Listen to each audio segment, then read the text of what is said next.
Hey, what's going on everybody? So today I'm going to go over the basics of what you should probably know before you start to subnet.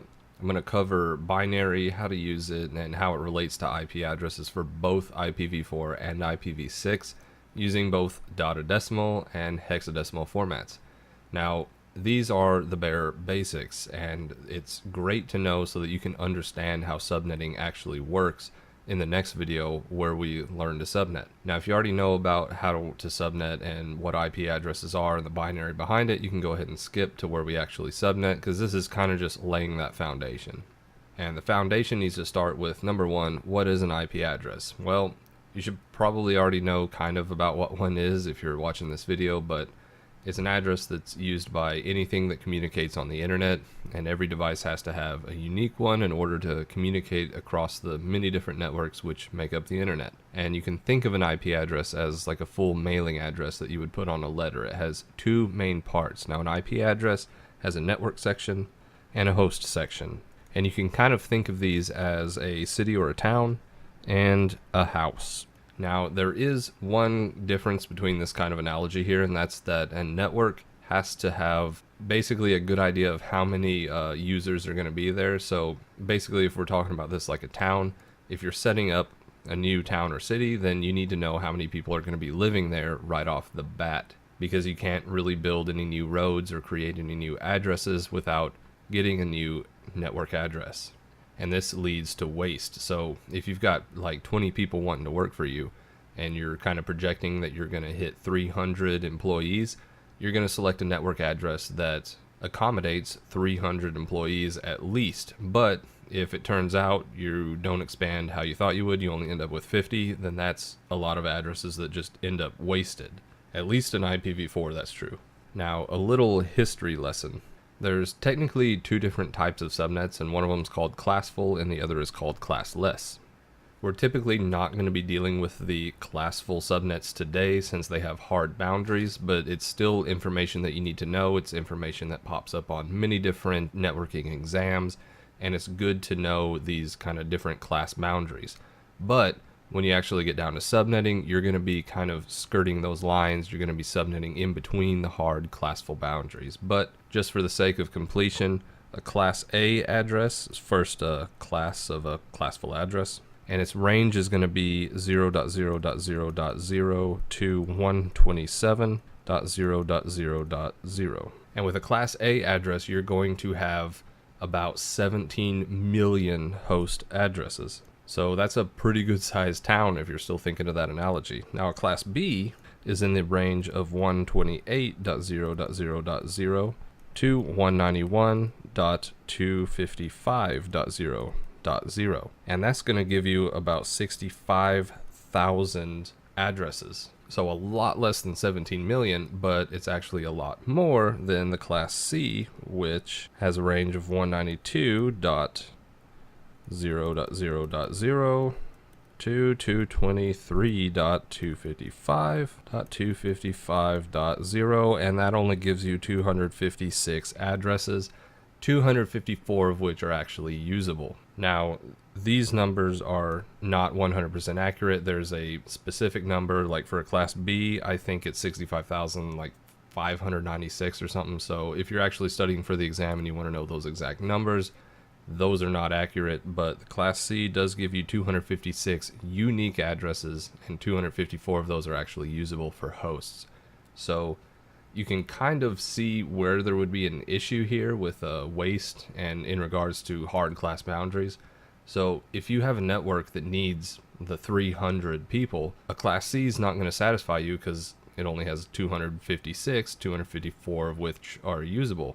But if you move up to a Class B, that's 65,000 addresses. That's a lot of waste. You're never going to use that much. And back in the day, they used to give out these Class Bs like candy. So what you ended up with was a bunch of wasted addresses, and then they got worried that we were going to run out of IPv4 addresses, and eventually we did. And this is kind of why, because we were really dealing still with the classful range. Now, kind of another example of waste would be routers. Say you've got just 3 routers connecting to each other, and with a router, each interface has to be in its own unique network. So if Class C is the smallest network you can have, then that's 256 addresses wasted when only 2 were needed. And that's where the classless subnetting comes into play, and that's what we're really going to be looking at in the next video, and taking a look at how we can cut up these hard boundaries. So let's get technical with what an IP address actually is at its core, and that is, it is a 32-bit binary address with what's called 4 octets. And basically what that means is that the 32 bits are split up into 4 different sections with 8 bits apiece. And here's an example IP address just so we can kind of visualize this. So 192.168.0.1, you can see between each of these decimal points is a section, and there's 4 of them, and each of these sections have 8 binary bits apiece. And that is kind of what we're here to learn today, is kind of what this binary behind the address looks like and how we can convert it. And actually it's this 8-bit value and the binary behind it which gives us our limit of 255 per section. So you have probably never seen an IP address that looks something like this, and that is because an IP address is limited to 255 per section, and that is because of these 8 bits. And we're going to get into that, and I'm going to show you exactly why 255 ends up being our limit of a value per section. So at this point, if you're a little overwhelmed with kind of trying to learn binary, I'm going to let you know right now it's really simple. I, for one, am terrible at math. I went for a computer science degree and I failed out of it because I was just so terrible at math, and that's still the reason that I suck at programming. But I honestly consider binary and IP addresses and subnetting to be pretty straightforward. Now, let's compare kind of our normal numbering system with binary, and our normal numbering system that we're used to is called base 10, where we have numbers 1 through 9, and then we reach 10, we use 2 numbers to designate that, and then past that we have like 100, 1000, 10,000. Now the reason it's called base 10 is because between each of these kind of increments of placing one more digit in our line, it's a multiple of 10. So 10 times 10 is 100, 100 times 10 is 1,000, 1,000 times 10 is 10,000. But what we're going to be dealing with in binary is called base 2. And it's kind of the same thing. For each of these kind of digit or decimal places, it's going to be a multiple of 2 instead of 10. So for the same thing, 10, 100, 1,000, 10,000, 10 is going to actually be equal to 2, 100 is going to be equal to 4, 8, and 16, and you can kind of see where this is going. Each of these places is worth double the other. And the biggest difference here is that we can only use a 1 or a 0. You're not going to see a 2, 3, 4, 5, 6, 7, 8, 9 in a binary number because it's only 1 or a 0. It's either on or it's off. 1 equals on, 0 equals off, and what we're turning on and off are these base 2 numbers. So with this 10,000, this first place is going to be equal to 1, and then 1 times 2 is 2, 2 times 2 is 4, 4 times 2 is 8, and 8 times 2 is 16, and those are the values associated with each of those places in the number. So since we have a 1 in the value 16 place, that means the value is 16 because there's a 0 in all the others.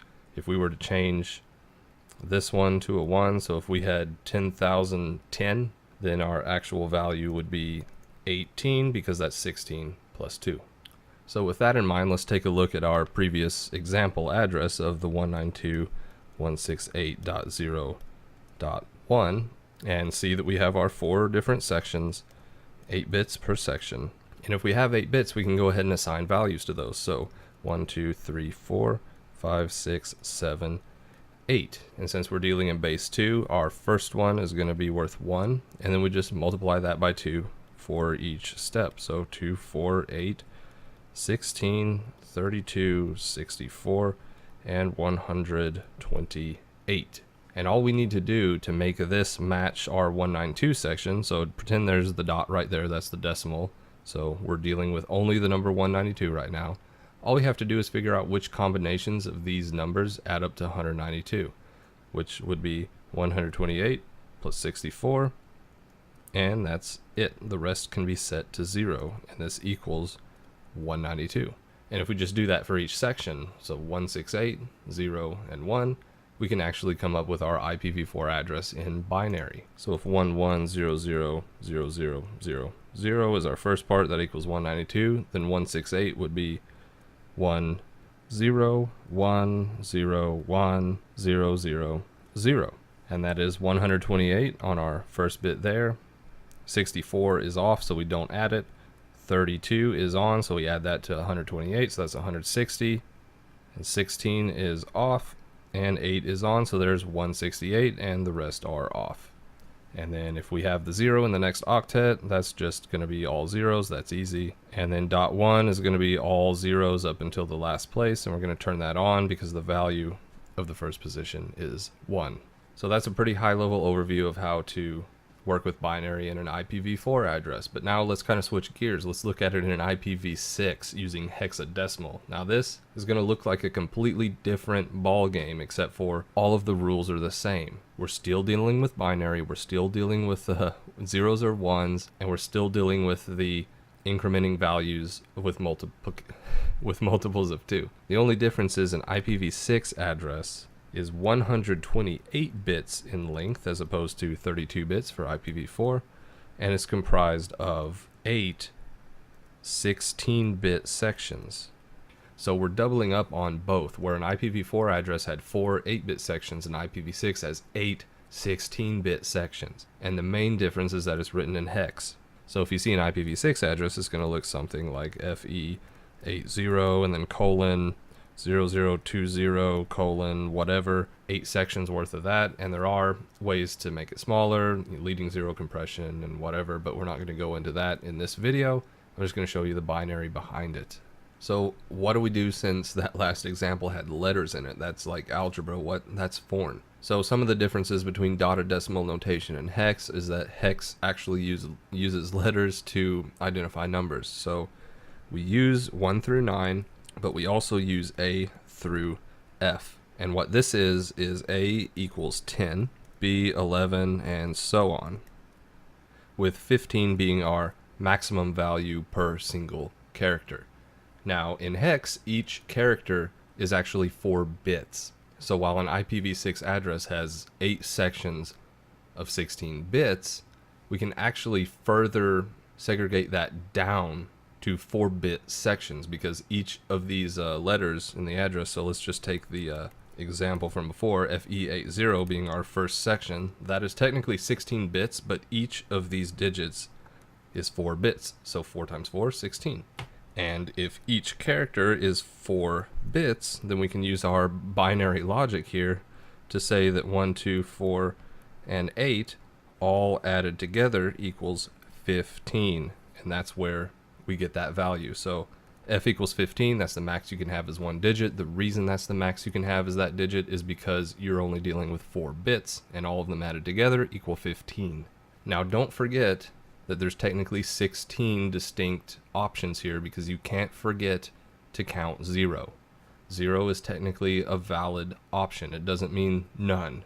0 is an address. So this is where I see a lot of people get caught up all the time, and it's also where I got caught up. It doesn't matter, IPv4 or IPv6, when you see a maximum value, the maximum number value there is not the actual maximum unique addresses. You have to always count 0.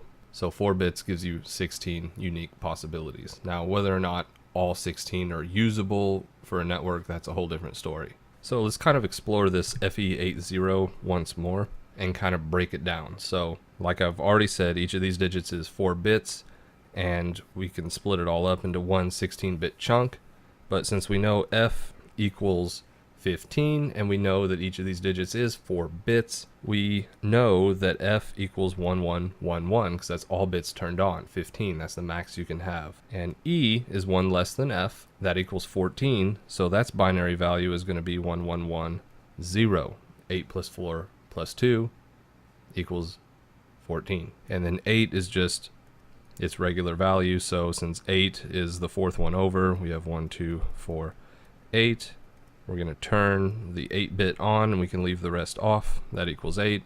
And then 0 is just 4 bits of zeros. So this is the binary representation of that section. And it looks like I forgot to fill in that 0. So let's do something a little weird right now, but this is actually a useful exercise, and that is converting an IPv4 address into IPv6 format, which is basically converting dotted decimal into hex format.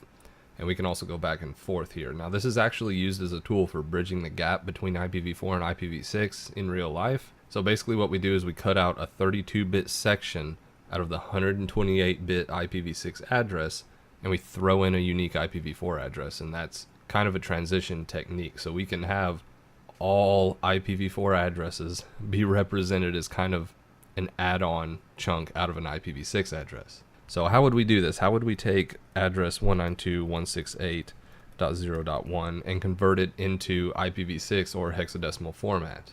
Well, first let's convert it to binary, which we've already done. So we know that 192 breaks down to 11000000 because that's 128 in this position plus 64 equals 192, and we know that 168 equals 10101000 because 128 plus 32 plus 8 equals 168. And then we know that the next one is just all zeros, and the next one is all zeros except the last one of 1 because the first digit equals 1. Now, since we have 4 sections of 8 bits for an IPv4 address, we have 2 options that we can do here. We can either remove 2 of the dots, which would be the first and the last, and we would have 2 sections of 16 bits. But because that's going to be a little bit wonky to work with, we can also split it into 8 sections of 4 bits. So if we just draw lines here every 4 bits, then these are going to be our digits. Now these I kind of messed up because there's a lot of zeros, but this last one's going to be 0001, and all of these are zeros in between. So let's start converting these sections one by one. So first one, 192, we got 1100. Now if we remember our binary counting for this section, we know we have 1, 2, 4, and 8, and we have 1s in the 8 and 4 position. So what's 8 plus 4? Well, 8, 9, 10, 11, 12. What letter equals 12? That would be C. So that's our first character of hex format. Now the second octet, we have all zeros, so that is a 0. The third one, we have 8 plus 2, which is a 10, so our next character is going to be A. Our fourth octet here has just a 1 in the first position, which is 8, so that's 8. And then this is our hard line because that's 16 bits, so we're going to put a colon if we're putting it in IPv6 format. And then our next section is 0, so there was 4 bits. Our entire 8-bit section here was all zeros, so that's 2 4-bit zeros basically. And then our last octet of the IPv4, we had 4 zeros and then 0001, so 1. And that is the hexadecimal IPv6 format for this 192.168.0.1 address. And hopefully you kind of saw how we got there. Really, it's all about just sectioning it off and applying the binary method to it.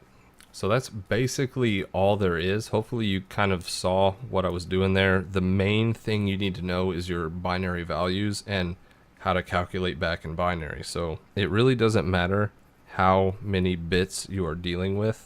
Really just pay attention to the rules for whatever you're working with, but whatever it is, you're always going to start with 1 at the far right, and it's just going to go by 2s all the way over. So 32, 64, 128, 512, 1024, 2048, 4096, 8192. They're all multiplied by 2, and these probably all kind of make sense to you somewhere. If you've ever bought RAM before for your PC, they always come in these increments because computers work in binary, and your physical limits of things are going to be one of these common base 2 numbers. They're going to be multiples of each other. If you're doubling a technology, you're going from 64-bit, the next logical step is 128-bit. You're just doubling everything. So let's just go through a few more exercises at this point. If you think you've got it now, you can just go ahead and stop this video. But if you want to see a couple more examples, I'm going to go through them right now. So the first one we're going to do is we're going to convert this hexadecimal thing, fate 00, and we're going to convert it to binary. Now how do we do this? Well, it's in an IPv6 hexadecimal format, so we know each of these characters is going to be 4 bits. So an F is a 15. Now with 4 bits, 15 is the max, so we know that that is all on, because 8 plus 4 plus 2 plus 1 equals 15. Now an A, we know, is a 10, so we need to make our 8 plus 4 plus 2 plus 1 equal a 10, which is going to be a 1, 0, 1, 0, because this is an 8, this is a 4, this is a 2, this is a 1, and 8 plus 2 equals 10. Now a C, we know this equals 12, so we need to add up our binary to equal 12. So 8, yeah, we're going to turn that on. 4, yeah, we're going to turn that on. That equals 12, so our last 2 bits are 0. And E, we know that equals 14, so again, we're going to add in binary, 8 being our far left, so 8, 9, 10, 11, 12, yes. 13, 14, yes.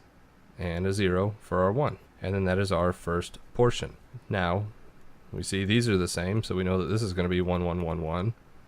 And then 8 is going to be itself, so 8, yes, and the rest we don't have to add. And then all zeros for the last 2. So this is our binary representation of this hex address. Now the next exercise we're going to do is we're going to convert binary back to hex. So let's take 1 0 1 1 1 1 0 0 1 0 1 0 0 1 0 1. I don't think that last 1 made it in here. There we go. Kind of hit the limit there around my toolbar.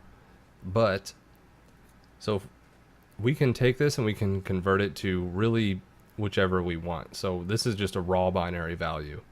Now right now I'm going to say we're going to convert it to hex, but I say now that we convert it to both hex and dotted decimal. So both an IPv6 address and an IPv4 address. Now obviously we're not going to get an entire IPv6 address out of this because it's not 128 bits, or an entire IPv4, but we can convert it to hex and dotted decimal. So first off, let's start with dotted decimal. So if we're following the IPv4 standards for sections of 8 bits, let's section this off into 8 bits. So 1, 2, 3, 4, 5, 6, 7, 8. We can draw our line here and we should have 8 on this side. 1, 2, 3, 4, 5, 6, 7, 8. Now since we're dealing in 8-bit chunks, our binary values are going to go all the way up to 128. So this is going to be worth 128. Hate doing it. Actually, you know what? Screw it. We're going to do it longhand. So first position here is 128. Second position is a 0, so that would have been 64, but it's off. Next position is a 1, that's 32, so we're going to add on 32. Next position 16, next position 8, and the next position 4, and then we have 2 and 1 turned off. So if we add up all of those, so we got 10, 10, and 8, so that's 28, and another 8 and a 1. So this first section is going to be 188, and we can put a dot there and move on to the next one. So first one is going to be 128, so we'll put that down. 64 is a 0, so we're not adding that. Then we got 32, and then 16 is a 0, 8 is a 0, 4 is a 1, 2 is a 0, and 1 is a 1. So we're going to add all those together. So we got 10, 5, so 15, 6, 165. That is the dotted decimal number that binary represents. Now let's erase all of this and convert it to hex. So while an IPv6 address has 128 bits, 8 sections of 16 bits, we know that with a hexadecimal format, each digit is 4 bits. So let's go ahead and just divide this up into 4 bits for ease. So we really just need to draw the lines here. And now since we're only dealing in 4 bits, our maximum is going to be 8. So this same 1 over here, last time we gave it a 128 value, we're only going to give it a value of 8 now. So 8 plus 2 plus 1. This being 2, this being 1, and 4 being turned off. So what is that? That's 11. Now what value in hex represents 11? That is a B. So we got B as our first value. Over here we've got 8 plus 4. That is 12. So that's a C. Third one, we've got 8 plus 2. That's a 10, so that's an A. And then our fourth one, we've got a 4 plus a 1, which is 5, and that's just going to be 5 because it's under 10. So this binary address up here, we have converted to dotted decimal as well as hexadecimal, and our dotted decimal was 188.165, but our hexadecimal was BCA5.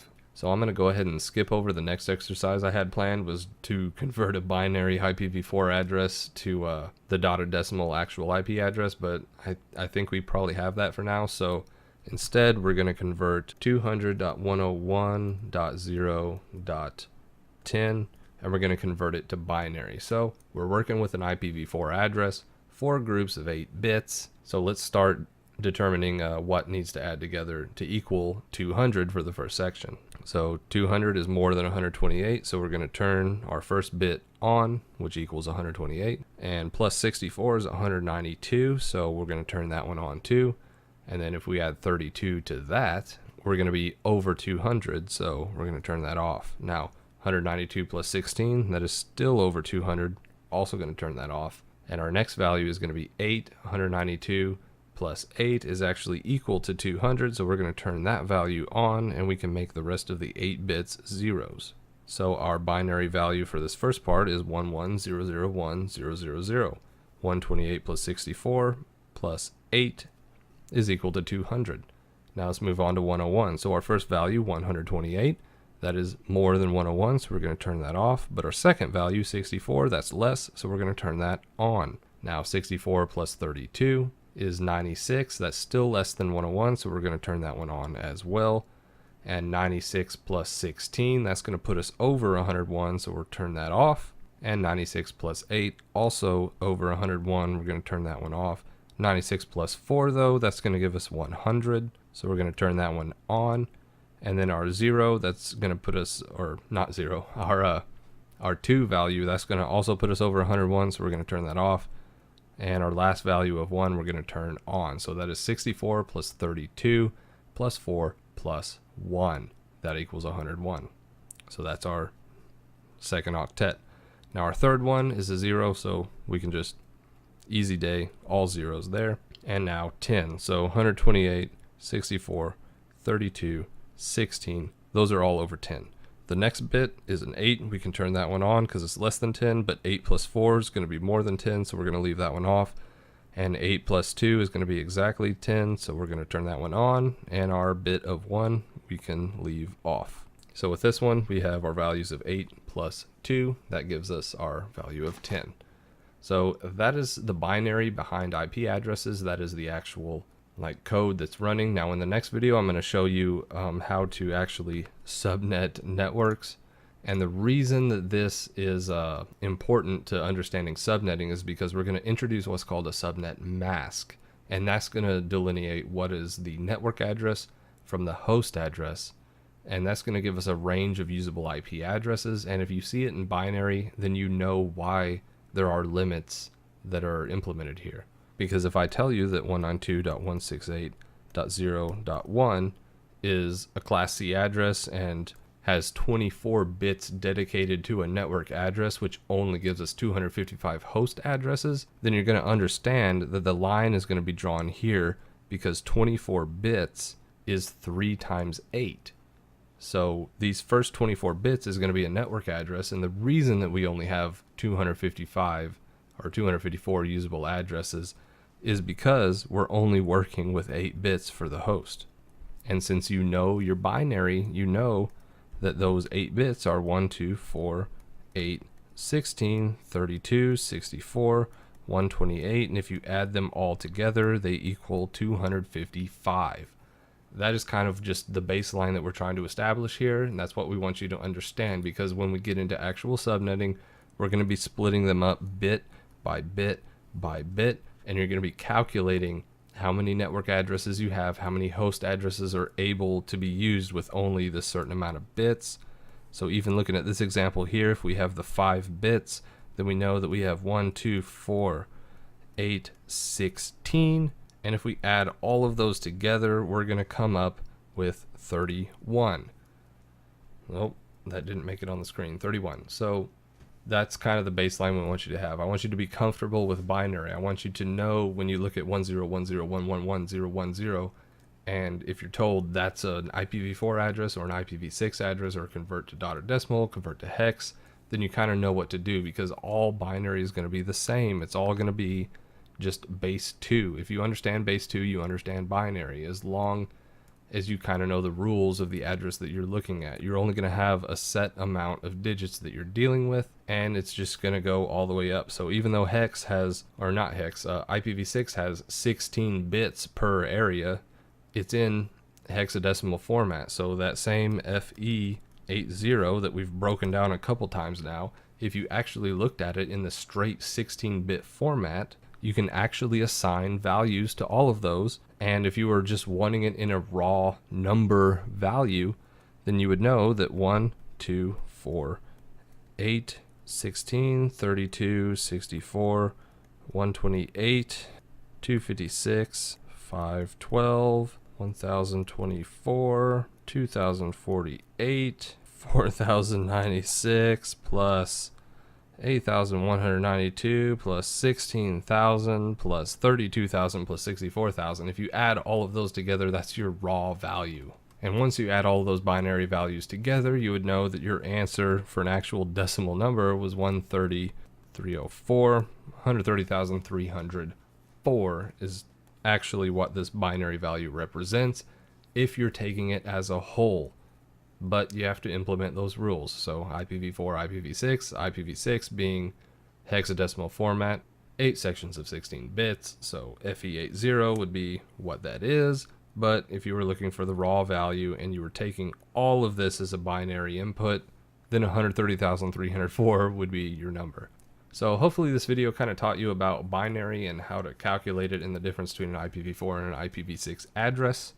And hopefully you will be able to know what I'm talking about in the second video, where we actually go over subnetting and segregating different sets of bits as a network address and a host address. And then you'll be able to understand the kind of limitations and the walls that are there for both of these addresses. So thanks for watching this. If you had an issue with it, leave it in the comments below or send me a message or anything really. If you need any more additional instruction on this, I can give it to you. I know I'm not the best teacher. I'm actually pretty terrible at explaining myself. I just know that I can subnet, and that is for damn sure. But I know it gets kind of lost in translation before. It actually took me 4 times somebody trying to teach me how to subnet before I actually got it. And once I had it, I understood it. So hopefully this made something click for you. If it didn't, don't be afraid to go look at other resources and kind of just find somebody else who can teach you subnetting to where you understand it, because I know, at least for me, it took a few different times, and there was that one person that made it click,